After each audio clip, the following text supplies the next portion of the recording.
Yeah, I have a lot of things that I go through once I've gotten someone pre-approved of, here's the do's and don'ts. And some of those things are no major changes in your life. What I mean by that is don't go and change jobs in the middle of the escrow, meaning, hey, you're 2 weeks into purchasing this property, it's a 30-day close, and you decide to change jobs.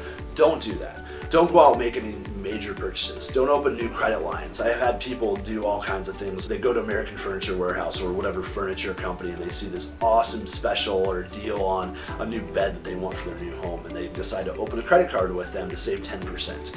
Well, now we've got to prove what that new debt is per month, and that sounds easy, but not always, because sometimes those companies can take weeks or maybe a month to be able to report that to the credit bureaus. Well, now we have to prove how much that debt is and things like that. Or I've had people go out and they call Comcast a week before they're closing their property because they want to make sure they get that Wi-Fi and their new high-definition TV set up day one.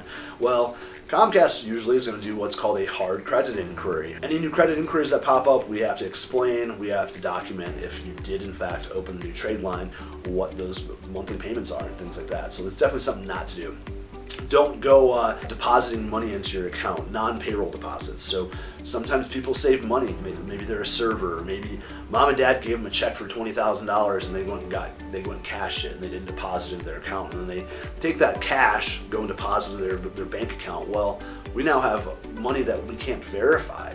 Unfortunately, there's this thing called the Anti-Money Laundering Act. Essentially, we have to prove that you're not laundering money or you're not a drug dealer because of these large cash deposits. And so we have to prove where every penny came from. So no major changes to employment. Don't go and make large deposits to your account that are not payroll related. Don't go open new trade lines and things like that.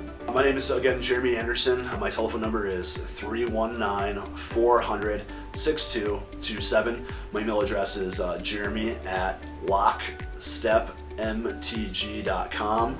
Make sure whoever it is that you're going to be working with or potentially working with, that you vet them, and making sure that they have a good track record. If they don't have reviews, probably not the person I would want to work with.